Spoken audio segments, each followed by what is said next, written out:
My name is Rosemarie Forsythe. I'm a painter and I live in Great Falls, Virginia.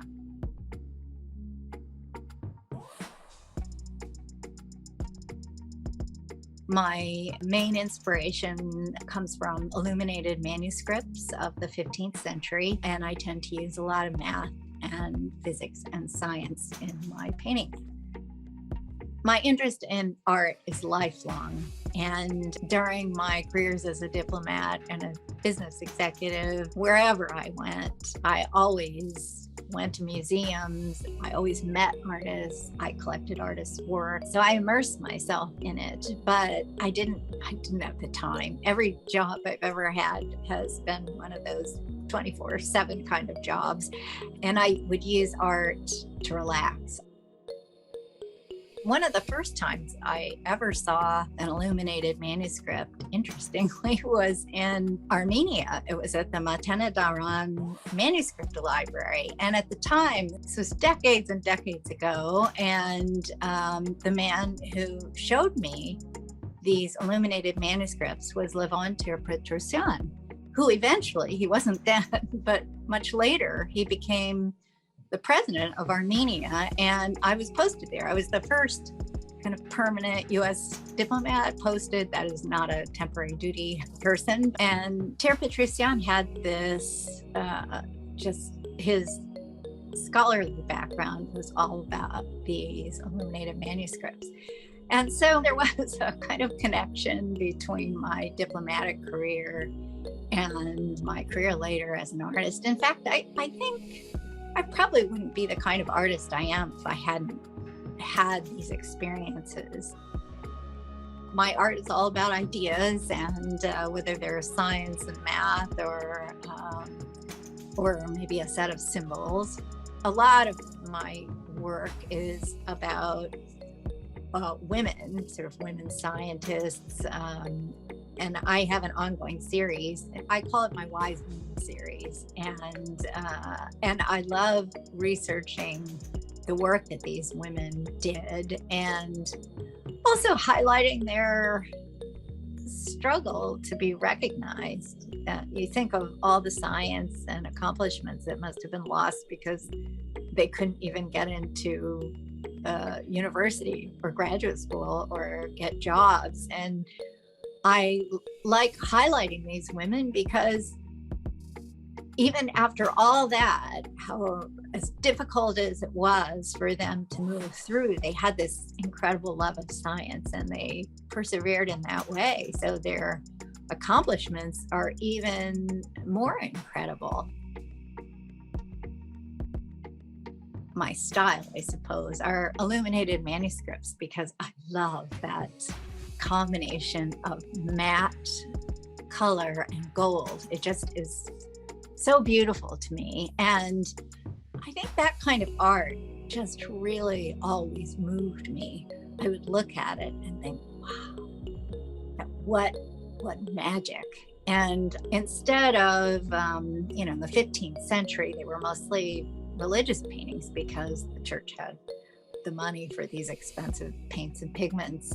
But my modern take on it is to use math and science, sort of a very contemporary take on this beautiful sort of style. And I just really loved making them.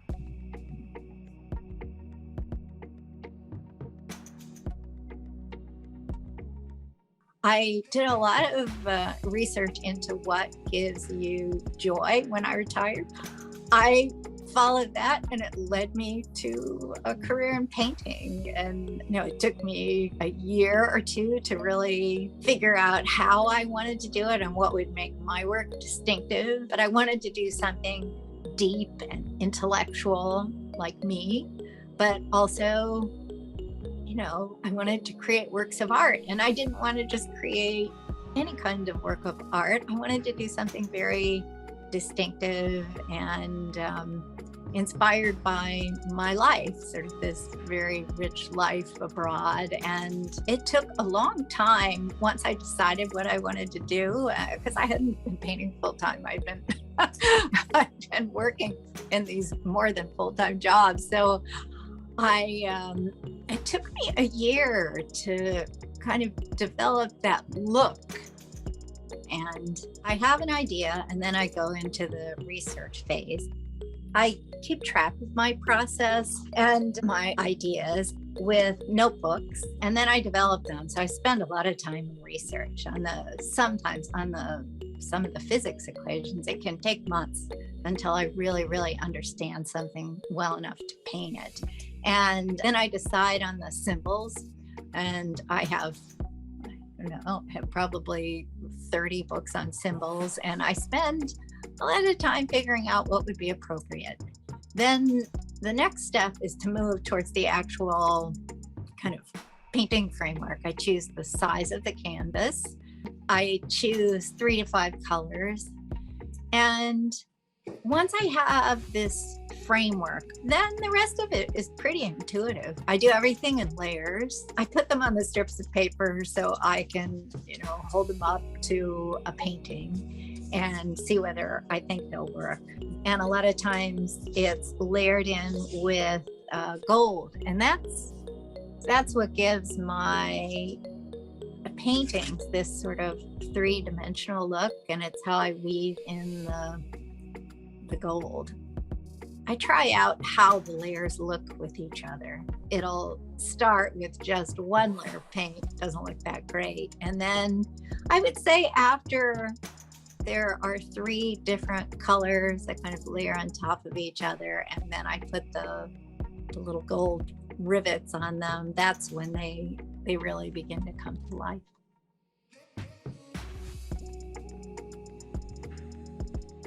It's pretty thrilling for me, actually. I spent 11 years as a U.S. diplomat, foreign service officer, and I, in fact, used some of my declassified cables from the end of the Soviet Union in some of my art.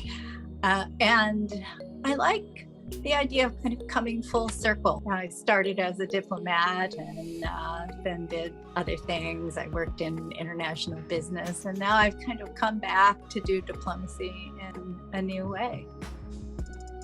The 2 works I have going to Amman, one is the 17 Equations That Changed the World, is probably my favorite equation painting. And the other painting is called Rise, and it has a lot of symbols of resilience, renewal, and transformation. And they both, I think they were both chosen together because they have trees in them, which for me is a wonderful symbol of unity in some way. So when I do the equations, I like to use these interlocking wave patterns in the tops of the trees, because to me it shows how the equations are related to each other and they work together to sort of serve as the basis of our modern world. There are probably 25 symbols of renewal and transformation in it. You have everything from the Ouroboros, which is the symbol of self-renewal, and I etched into the trunks these Celtic symbols for renewal, roosters, and one of my favorites, and the painting is filled with it, are eggs. And because I spent a lot of time as a Russian specialist, they were Fabergé eggs, and I had such a great time looking up Fabergé eggs and looking at patterns and using gold leaf to make them. So I really am so excited to have those 2 paintings on view together.